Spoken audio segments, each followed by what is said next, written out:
क्या होती है? घाटा हो गया, नुकसान हो गया। घाटा और नुकसान को हम लोग सामान्यतः आर्थिक स्तरों पर ही जानते हैं।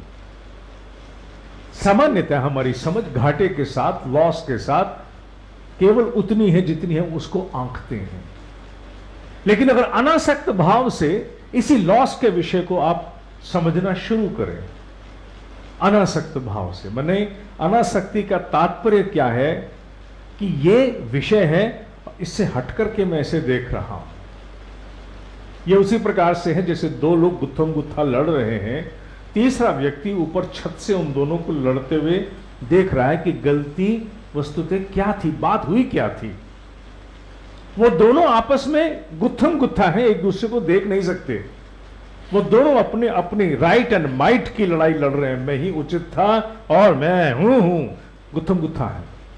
तीसरा व्यक्ति ऊपर से देख रहा है, ऐसी कोई बात नहीं थी, खाम में ये लोग इस बात को तूल देके उलझे हुए हैं, कोई आवश्यकता नहीं थी।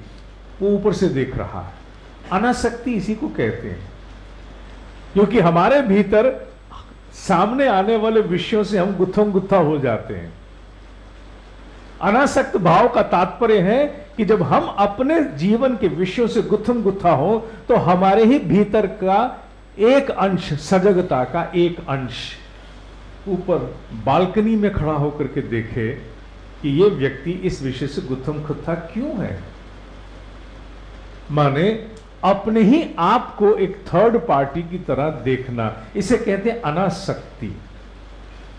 इसकी और भाव भी हैं, लेकिन समझने की दृष्टि से, उदाहरण की दृष्टि से जब तक हम ये नहीं समझेंगे तब तक हम अनासक्ति और संन्यास शब्द को हम समझ नहीं पाएंगे, नहीं समझ पाएंगे। इसलिए आवश्यक है समझना कि अनासक्ति या संन्यास का तात्पर्य क्या है। यहां पर ज्ञान कर्म योग संन्यास के विषय में अनासक्ति या संन्यास का तात्पर्य है कि अपने जीवन के विषयों के साथ जो हमारा संबंध है उसे हम थोड़ा उठ करके देखें। पहला उदाहरण हमने लॉस का लिया है।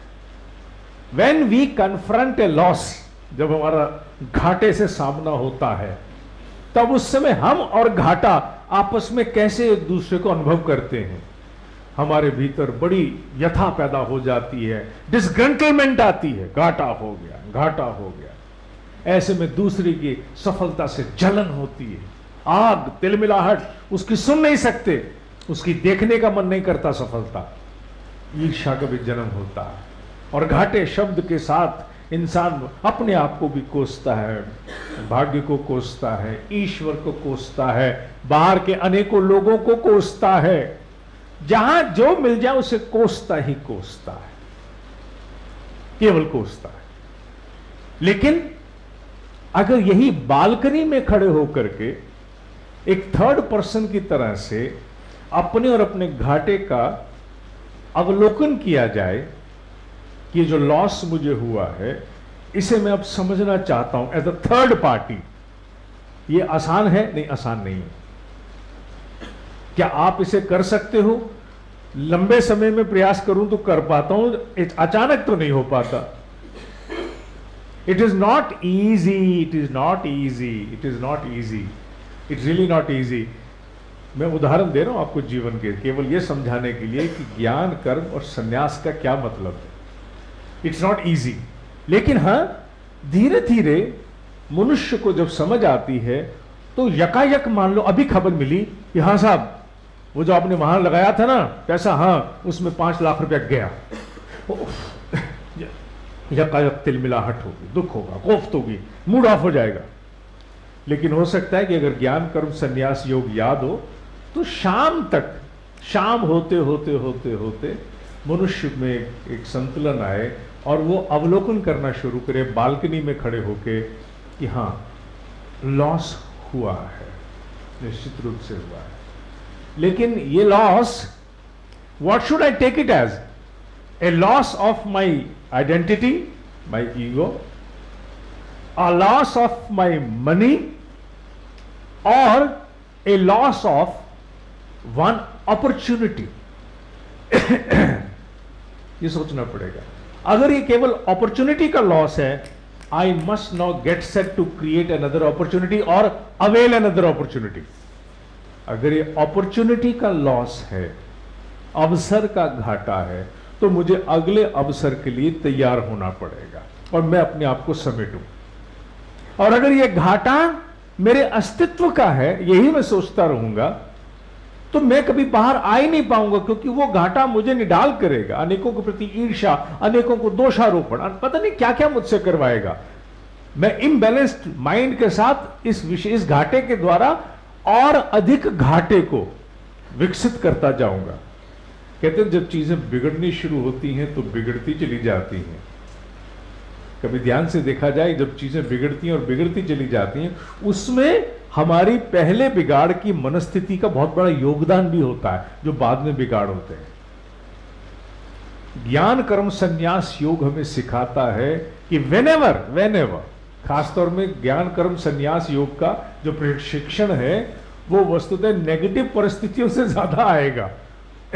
जब हम सफल हो रहे हैं तब ज्ञान कर्म संन्यास योग इतनी जल्दी समझ नहीं आएगा, जब हम लोग किसी विकट परिस्थिति में तो जल्दी समझ में आएगा कि how do you understand loss. Do you understand loss as loss of your existence, individuality, और लॉस ऑफ एन अपॉर्चुनिटी।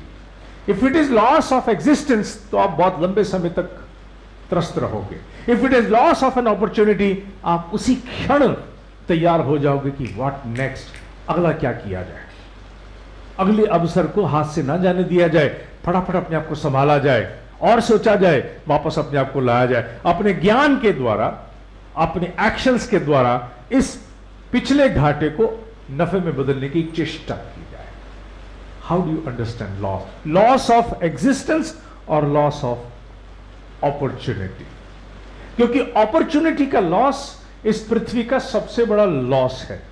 बाकी सारे लॉस छोटे हैं, ट्रांजिटरी हैं, निकल जाएंगे। अपॉर्चुनिटी के लॉस से बड़ा लॉस इस पूरी पृथ्वी पर मनुष्य के लिए कोई नहीं है, क्योंकि मनुष्य रूप में जीवन भी एक अपॉर्चुनिटी है। अगर ये जीवन रूपी अपॉर्चुनिटी हाथ से चली गई तो बाकी पाया क्या गवाया, it really does not matter. बाकी क्या पाया क्या गवाया, ये सब एक तरफ। अगर ये जीवन रूपी अवसर चला गया तो सब कुछ चला गया। कल एक सेशन में किसी जर्नलिस्ट को दे रहा था तो वहां यही बात हो रही थी कि व्हाट इज लॉस। ये बात कल क्योंकि इसकी मुझे आज लेक्चर देना था, मेरे दिमाग पर हावी था, तो उस सेशन में मैंने यही कहा। मैं कहता loss is every single minute an opportunity that we are not availing is a loss. जो अपॉर्चुनिटी हमें अवेल कर जानी चाहिए और वो अवेल नहीं कर रहे, वो लॉस है। और क्या है लॉस? केवल उसको लॉस नहीं मानना कि इतना रिजेक्शन हो गया, $3 मिलियन का रिजेक्शन हो गया या $4 मिलियन का रिजेक्शन हो गया कंसाइनमेंट का। Yes, it is indeed a loss, I know that. But a bigger loss is when we simply do not avail the opportunity that we must be embarking upon. वो ज्यादा बड़ा loss है। तो इसलिए loss की परिभाषा ज्ञान कर्म संन्यास योग के हिसाब से अपॉर्चुनिटी है and not the material manifestation alone. क्योंकि जब संन्यास मनुष्य में होगा, अनासक्ति होगी, बालकनी से देखेगा तो वो थोड़ी देर तो रोएगा, मेरा घाटा थई गयो, मारो रुपये हो गयो भैया। लेकिन संन्यास जागते ही वो कहेगा नहीं, इससे बड़ा घाटा है कि मैं जो अवसर प्राप्त करके सफलता प्राप्त कर सकता हूं वो इसके उन्माद में मेरे हाथ से निकल जाएंगे। कब तक रहूं डिप्रेशन में? मैं इस घाटे के डिप्रेशन को कितने दिन चलाऊंगा? मैं जितने दिन चलाऊंगा उतने अवसरों का और घाटा होगा। और अपॉर्चुनिटी शब्द बहुत बड़ा शब्द है। अपॉर्चुनिटी शब्द किसी एक घटना के साथ नहीं जुड़ा हुआ। अपॉर्चुनिटी शब्द का विस्तार तो पूरे मनुष्य के जीवन के साथ है, because this life itself is an opportunity. It's an opportunity to evolve. और अगर ये भाव हमें समझ में आ जाए तो कोई भी प्रोफेशनल चाहे किसी भी क्षेत्र में हो, वो लॉस को एक नई दृष्टि से देखना शुरू करेगा। ये है ज्ञान कर्म संन्यास। विवेक के द्वारा कर्म करते हुए भी जब विकट परिस्थिति आए तो कैसे संन्यास के द्वारा स्टेट ऑफ माइंड को वापस लाके फिर जूझना शुरू करो। इसलिए केवल ज्ञान की नॉलेज होना माने विवेक होना पर्याप्त नहीं है, केवल एक्शन ओरिएंटेड होना पर्याप्त नहीं है। विवेक होना माने विजडम होना, एक्शन ओरिएंटेड होना, और साथ साथ एज अ थर्ड पार्टी उसको इवैल्यूएट करने की क्षमता होना, यानी संन्यास होना भी आवश्यक है, वरना जीवन के अपॉर्चुनिटी अवसरों के साथ हम न्याय नहीं कर पाएंगे। दूसरा उदाहरण, जैसे हमने लॉस को लिया, आज मैंने 3 उदाहरण इसमें लेने थे। दूसरा फेलियर्स। लॉस और फेलियर्स थोड़े से अलग चीजें हैं साहब। लॉस तो मनुष्य को कई बार आर्थिक रूप से छोटे छोटे भी होते हैं, लेकिन फेलियर्स जीवन में बड़े बड़े भी होते हैं। बहुत बड़े बड़े स्तरों के फेलियर हो जाते हैं, पूरी योजनाएं डूब जाती हैं, पूरी योजनाएं डूब जाती हैं।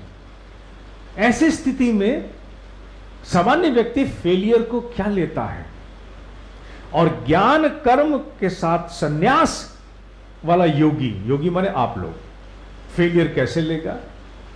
फेलियर का तात्पर्य मेरे ब्रह्म ऋषि ने बहुत सुंदर रूप से कहा था।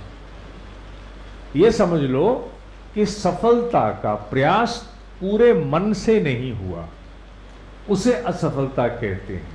या मन शब्द का अर्थ केवल वो नहीं है कि आपने कोई कुताई, आपने कोई मन लगाने में कमी की होगी।